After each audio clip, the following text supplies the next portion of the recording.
Welcome students. आज के हमारे इस लेक्चर में हम हमारे इस चैप्टर की एक्सरसाइज 2.3 का क्वेश्चन नंबर 1 सॉल्व करेंगे।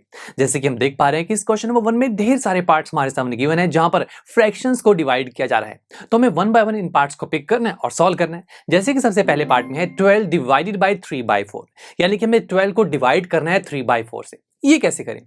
देखिए दोस्तों, वैसे तो हम जानते हैं कि जब भी हमारे पास कोई दो नंबर्स हो, कोई दो नंबर्स हो, उन्हें डिवाइड करना हमारे लिए बहुत आसान है। जैसे कि 12 डिवाइडेड बाय 2, वेरी इजी। हम 12 को 2 से बहुत इजीली डिवाइड कर सकते हैं। बट दोस्तों, जैसे कि हम यहाँ पर देख पा रहे हैं कि 12 को डिवाइड किया जा रहा है एक फ्रैक्शन से, और हमने स्टडी किया था कि जब फ्रैक्शंस की डिवीजन की जाती है तो वहां पर हम उन्हें डायरेक्ट डिवाइड नहीं कर सकते। ये हमारे लिए काफी मुश्किल हो जाता है। तो ऐसे केस के लिए हम इस डिवाइड को पहले मल्टीप्लाई में कन्वर्ट करते हैं। Yes my friends, because fractions को मल्टीप्लाई करना बहुत ज्यादा आसान है एज कंपेयर टू उन्हें डिवाइड करना। तो हम क्या करेंगे, इस डिवाइड के साइन को मल्टीप्लाई में कन्वर्ट करेंगे। उसके लिए हमने रूल स्टडी किया था। तो हमने स्टडी किया था कि अगर आप इस डिवाइड को मल्टीप्लाई में कन्वर्ट करना चाहते हैं तो आप जिस नंबर से डिवीजन कर रहे हैं, तो यहां पर वो नंबर क्या है, वो एक फ्रैक्शन है, उसका आपको रेसिप्रोकल करना होगा। यानी कि 12 तो एज इट इज ही आएगा, डिवाइड अब मल्टीप्लाई में कन्वर्ट होगा, और जिस चीज से डिवाइड की जा रहा था वो क्या था, वो 3/4, वो फ्रैक्शन थी, उसका हमें अब रेसिप्रोकल करना होगा। और रेसिप्रोकल में क्या होता है, डिनोमिनेटर न्यूमरेटर बन जाता है और न्यूमरेटर डिनोमिनेटर, यानी कि 4 ऊपर आ जाएगा और 3 नीचे, तो ये हो जाएगा 4/3। अब देखिए कितना आसान है। मल्टीप्लिकेशन तो हम बहुत अच्छे से जानते हैं। देखिए इसे सॉल्व करते हैं। यहां पर पहले नीचे 3 है, ऊपर 12, 3 4 12, 4 4 16, कितना इजी हो गया है ना। चलिए अब रैंडमली मैं कोई और पार्ट पिक करता हूं। थर्ड पार्ट, यहां पर 8 डिवाइडेड बाय 7/3। अगेन यहां पर मुझे इस डिवाइड को मल्टीप्लाई में कन्वर्ट करना होगा। तो 8 मल्टीप्लाई करते ही मैं आप 7/3 का रेसिप्रोकल कर दूंगा, जो कि हो जाएगा 3/7। अब इसे सॉल्व कर लेते हैं। देखिए नीचे वाला 7 ऊपर वाले किसी भी नंबर को कैंसिल आउट नहीं कर सकता, तो फिर इसे सिंप्लीफाई कर लेते हैं।